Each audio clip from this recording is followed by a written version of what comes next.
गुजरात के Ishrat encounter case में CBI ने अहमदाबाद की विशेष अदालत में चार्जशीट दायर कर दी है। इशरत केस में सीबीआई ने चार्जशीट अहमदाबाद की विशेष सीबीआई अदालत में दायर कर दी है। इशरत जहां एनकाउंटर केस में ये चार्जशीट दायर की गई है और अहमदाबाद के स्पेशल कोर्ट में सीबीआई की विशेष अदालत में ये चार्जशीट दायर कर दी गई है। सूत्रों के मुताबिक चार्जशीट में इशरत को आतंकवादी नहीं माना गया है, ये सूत्रों के हवाले से खबर है। चार्जशीट में मोदी के करीबी अमित शाह का नाम भी नहीं होगा, ये भी सूत्रों के हवाले से खबर है। लेकिन बड़ी खबर इस वक्त की है कि सीबीआई ने जो चार्जशीट है वो दायर कर दी है। इशरत जहां फेक एनकाउंटर मामला, मुठभेड़ का जो मामला है, इसमें अहमदाबाद के स्पेशल कोर्ट में सीबीआई ने चार्जशीट दायर की और माना यही जा रहा है कि एनकाउंटर करने वाले जो अफसर थे गुजरात पुलिस के, जिसमें से कुछ जेल में भी हैं, उनका नाम हो सकता है। लेकिन इसके साथ ये कहा गया है, जो जानकारी सूत्रों के हवाले से है वो ये कि अमित शाह जो कि बीजेपी के महासचिव हैं, उस वक्त गुजरात सरकार में मंत्री थे और इसके साथ ही आईबी के स्पेशल डायरेक्टर राजेंद्र कुमार, इनका नाम नहीं होगा। हमारे साथ इस वक्त जुड़ गए एबीपी न्यूज संवाददाता ब्रिजेश कुमार सिंह, उनसे बात करते हैं। ब्रिजेश, सीबीआई ने चार्जशीट दायर कर दी है, क्या कुछ इसमें कहा गया, क्या इस बारे में कुछ जानकारी मिल पाई है? देखिए, अभी जो है सीबीआई की तरफ से उनके जो वकील हैं एजाज खान, उन्होंने अदालत में आकर चार्जशीट फाइल की है और जो चार्जशीट जिन लोगों के सामने फाइल की गई है उसके बारे में प्राइमरली जो इन्फॉर्मेशन आई है, जो नाम अभी उन्होंने पढ़े हैं, उसमें D G Vanzara, G L Singhal, N K Amin, Tarun Barot, इसके अलावा अनाजू चौधरी, इन सभी लोगों के नाम हैं जिनके खिलाफ पहले भी सीबीआई ने इनमें से कुछ को गिरफ्तार किया था, कुछ को पूछताछ की थी। इस मामले में आगे की जांच के लिए भी बात की है। उसमें जो है राजेंद्र कुमार जो कि सीबीआई के स्पेशल डायरेक्टर हैं, उनके अलावा आईबी के 3 और अधिकारियों के खिलाफ भी जांच की बात सामने आई है। अभी कोर्ट में सीबीआई के वकील ने चार्जशीट रखी है और कौन कौन से नाम, जो एक संभावना है कि पीपी पांडे का भी नाम जो है चार्जशीट में है। अभी थोड़ी देर बाद चूंकि कोर्ट के अंदर यह चार्जशीट तुरंत सबमिट ही की गई है, तो उसमें ये नाम उभर कर आए हैं और खासतौर पे जो सीबीआई के वकील की तरफ से जो कहा गया है कि फर्दर इन्वेस्टिगेशन इसमें जारी है और उसमें जो आईबी के ऑफिशियल्स हैं, जिनमें पहले सिर्फ राजेंद्र कुमार का नाम आ रहा था, उसके अलावा 3 और अधिकारियों के भी नाम जो लिए जा रहे हैं। तो नेहा, जाहिर सी बात है, जिस चार्जशीट का इंतजार किया जा रहा था उसमें एक्सपेक्टेड लाइंस पर भी किसी पॉलिटिशियन का नाम अभी फिलहाल इसके अंदर नहीं है, लेकिन वो पुलिस अधिकारी जो कि इस मुठभेड़ की साजिश रचने या फिर मुठभेड़ में शामिल थे, उनके नाम है। उनके खिलाफ जो सेक्शन अप्लाई किए गए हैं वह साजिश रचने से लेकर हत्या तक के हैं। और ब्रिजेश, आपसे ये भी जानना चाहेंगे, जैसे कि आप कह रहे हैं कि अभी नाम उसमें से पढ़े जा रहे हैं, तो जो नाम सामने आए हैं, वंजारा, जीएल सिंघल, अमीन, इन सब के नाम हैं, तरुण बारोट आपने कहा, क्या भूमिका इनकी रही है इस एनकाउंटर के मामले में?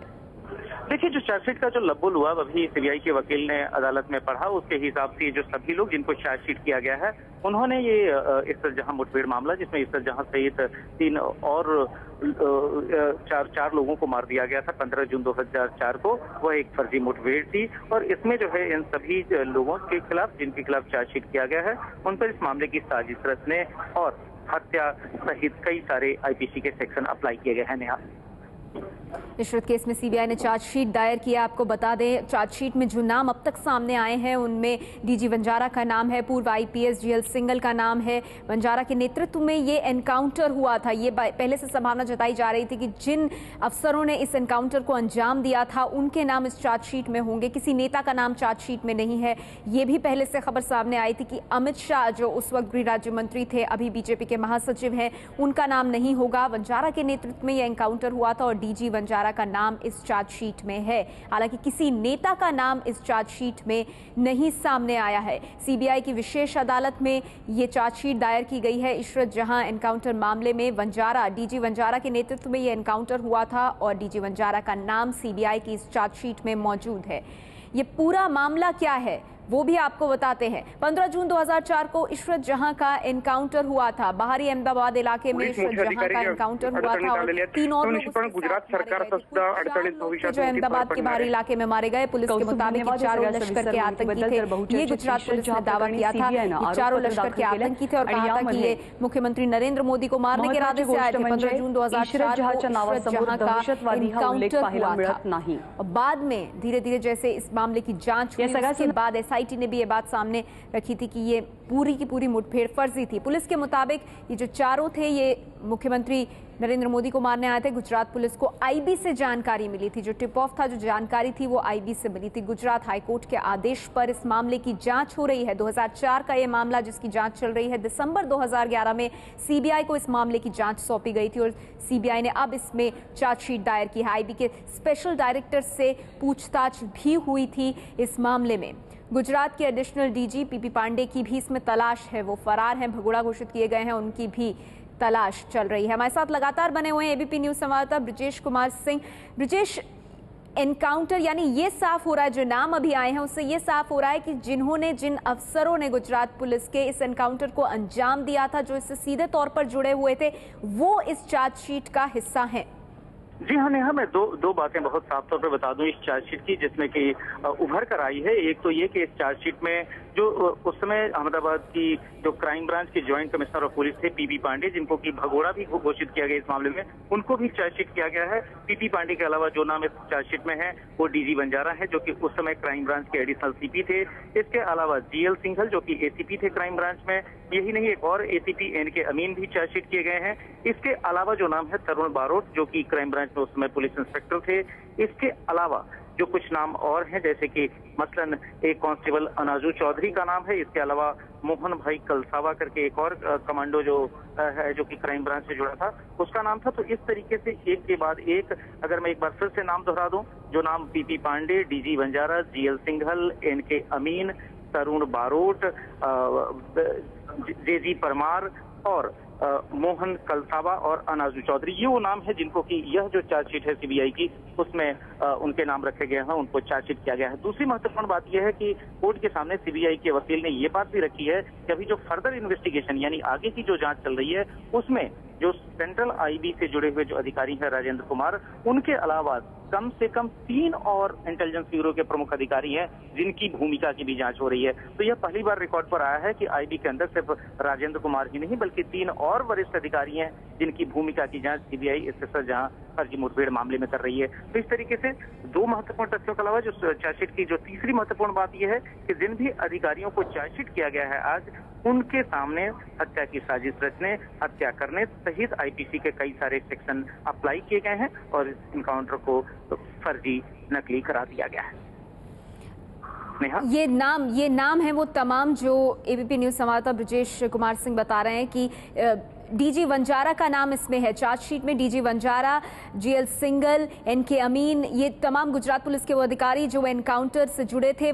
डीजी वंजारा के नेतृत्व में एनकाउंटर हुआ था। पीपी पांडे जो कि भगोड़ा घोषित है, फरार है, उसका नाम भी इस चार्जशीट में है। किसी नेता का नाम इस चार्जशीट में नहीं है, लेकिन बड़ी बात यह कि डीजी वंजारा, जीएल सिंघल और एनके अमीन के नाम जो है वो इस चार्जशीट में शामिल है। ब्रिजेश, ये बताइए इशरत जहां के बारे में इस चार्जशीट में क्या कहा गया है?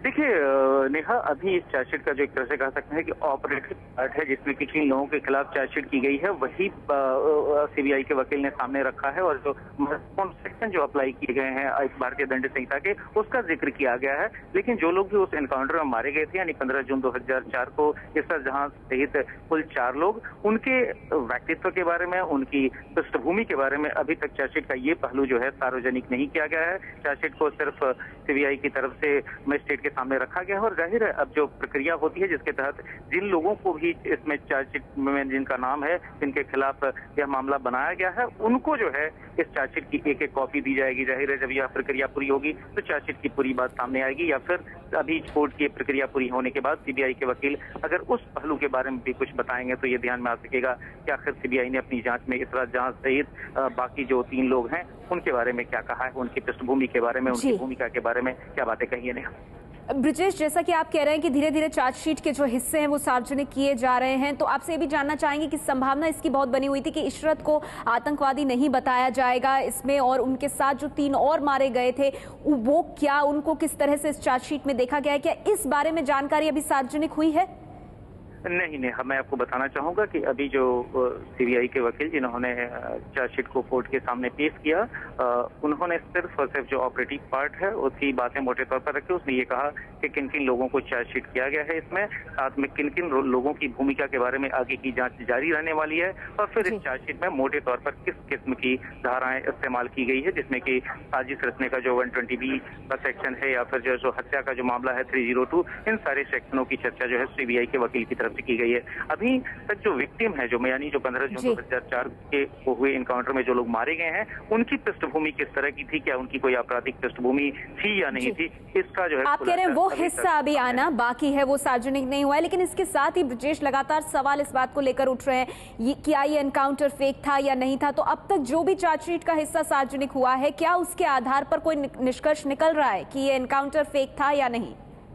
लेकिन यहाँ जहाँ तक इस बारे में सवाल है, वह तो काफी हद तक दिसंबर 2011 में ही क्लियर हो गया था, जब गुजरात हाईकोर्ट में उस समय की जो एसआईटी थी, जिसकी अगुवाई आर वर्मा कर रहे थे, जो कि सीआईएसएफ के एडिशनल डीजी थे, उन्होंने जो अपनी इंक्वायरी रिपोर्ट कोर्ट को सबमिट की थी, उसी में उन्होंने कहा था कि यह एनकाउंटर जो है वह जेन्युइन नहीं है, और इसीलिए जो है जो संबंधित अधिकारी जो कि इस एनकाउंटर में शामिल रहे हैं, उनके खिलाफ एफआईआर दर्ज की जानी चाहिए। और ऐसे में गुजरात हाईकोर्ट ने ये आदेश दिया कि एसआईटी इस मामले में एफआईआर सीबीआई के सामने रखे और आगे की जो जांच है वह जो सीबीआई करे। तो उसी समय यह साफ हो गया था कि यह एनकाउंटर फेक था, और अब जो कि सीबीआई ने जो कि इस मामले में इन्वेस्टिगेशन अपनी पूरी की है, जाहिर है उस एनकाउंटर को फेक पाने के बाद, यानी फर्जी पाने के बाद ही इन सभी अधिकारियों को जो कि उस एनकाउंटर में शामिल थे, उनके खिलाफ हत्या और हत्या की साजिश रचने का मामला बनाया है चार्जशीट के साथ। तो जाहिर है बहुत साफ सी बात है, अब जब चार्जशीट में इन अधिकारियों के नाम है तो पूरी तरीके से साफ है कि एनकाउंटर जो है वह फर्जी था, यानी कि वो जो 4 लोग, जिसमें कि इस जहां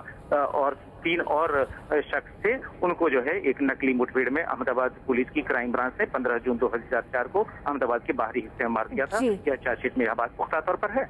जी ब्रजेश, आप नजर बनाए रखिए इस खबर पर, हम लगातार अपडेट के लिए आपके पास आते रहेंगे। तो ये वो नाम है गुजरात पुलिस के 8 बड़े अफसर जो एनकाउंटर से जुड़े हुए थे। आईबी के 3 अफसरों की भूमिका की भी जांच हो रही है, जिसमें आईबी के स्पेशल डायरेक्टर राजेंद्र कुमार का नाम भी मेंशन है। चार्जशीट में उनका नाम नहीं है, लेकिन ये कहा गया है कि उनसे भी पूछताछ हुई है और बाकी 3 अफसरों से भी, किसी नेता का नाम इस चार्जशीट में नहीं है। लेकिन बड़ी बात यह है कि Vanzara, D G Vanzara, G L Singhal, N K Amin, P P Pande, Tarun Barot, Anaju Chaudhary, ये वो तमाम लोग हैं जिनके नाम इस चार्जशीट में है। जी परमार का नाम शामिल है। गुजरात पुलिस के वो अधिकारी जो सीधे सीधे इस एनकाउंटर से जुड़े थे। डीजी वंजारा के नेतृत्व में 2004 में श्रद्ध जहां का एनकाउंटर हुआ था, और इस वजह से ये जो तमाम लोग हैं, इनके नाम चार्जशीट में है। सीबीआई की ये चार्जशीट, जिसमें गुजरात पुलिस के ये बड़े 8 अधिकारी जो हैं, इनके नाम